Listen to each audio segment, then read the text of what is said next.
In our Sunrise Smart Start, the United States is trying to de-escalate tensions on the Russia-Ukraine border, even as the administration plans for a worst-case scenario.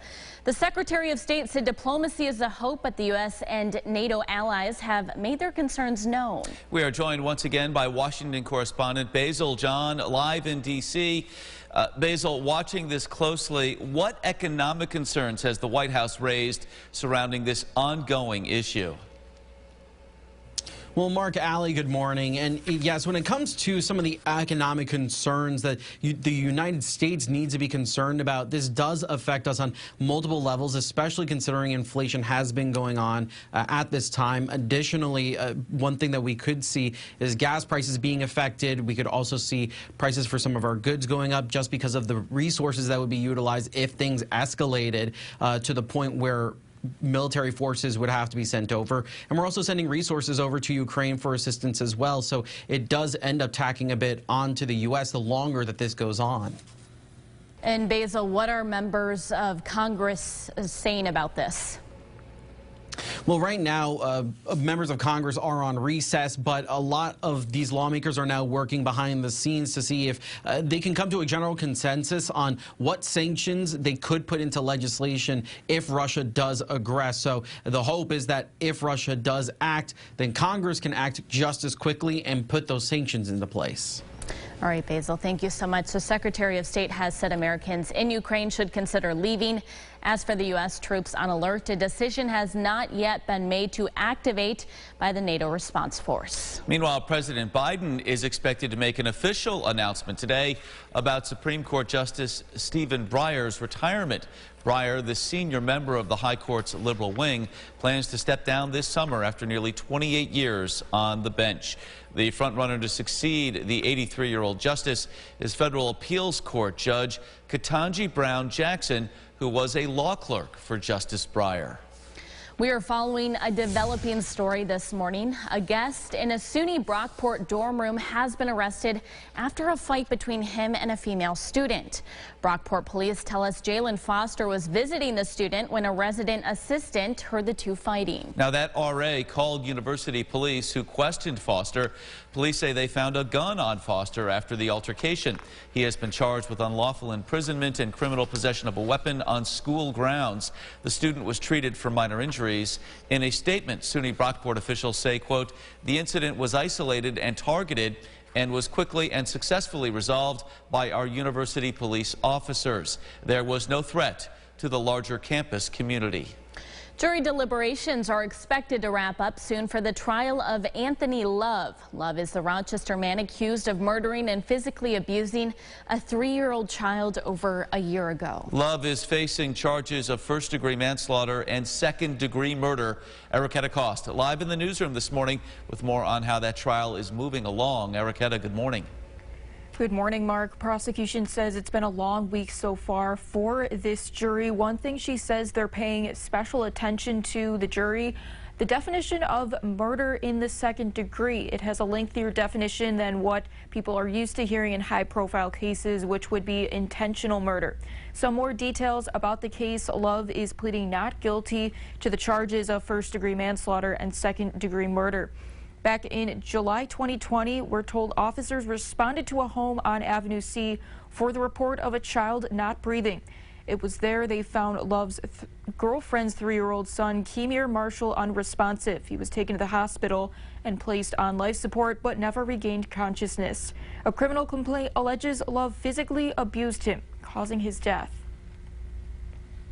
A lot of the stuff we hear in there is just heartbreaking. You know, to see somebody you love once active in a week span, he's dead. You could think like, oh yeah, they think he's guilty, they're gonna do this, and then it'd be something totally different. And I just wanna say, like, this whole trial has opened up a wound we have yet to close. The jury will be back for deliberations this morning, and we will have crews there and keep you posted on any latest developments.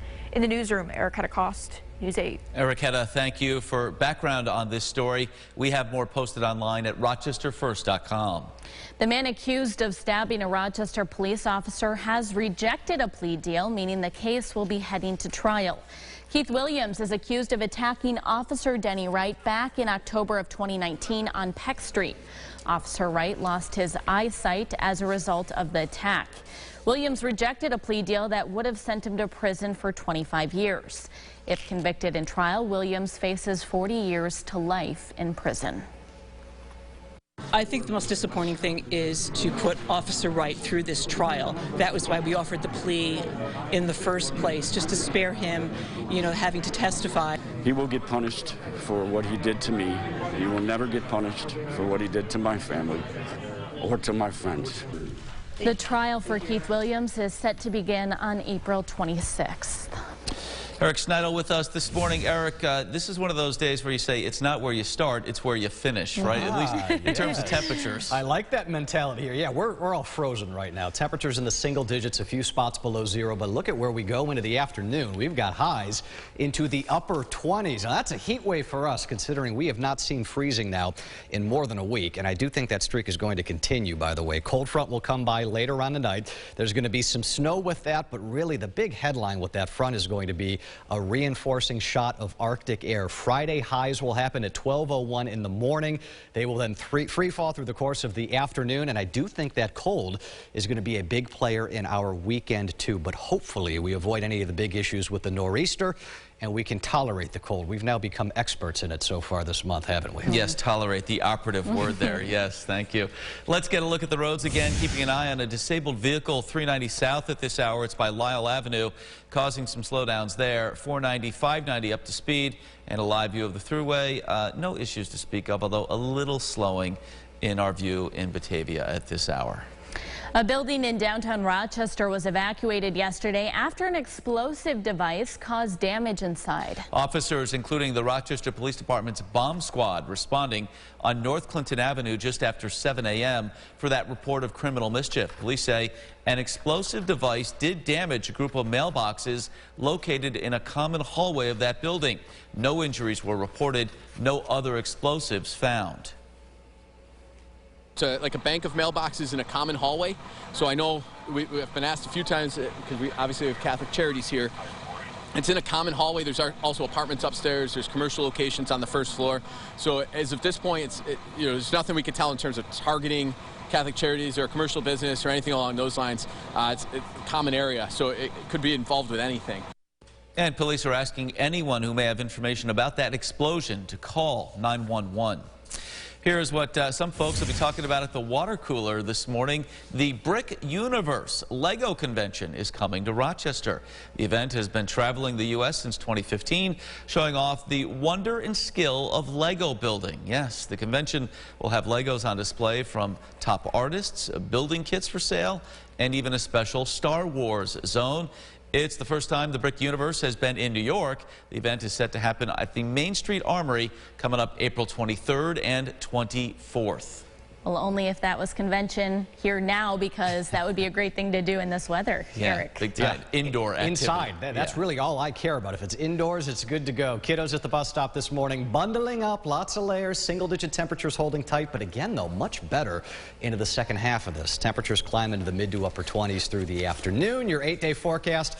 Before you get too excited about today's milder weather, we come back down, one more big dip into Friday and Saturday, but then we start climbing the mountain and keep climbing as we go into next week, breaking freezing by Tuesday. All right, Eric, thank you, and thanks for joining us here on Sunrise this morning. Our next update coming up in 30 minutes. CBS Mornings is up next. Have a great day.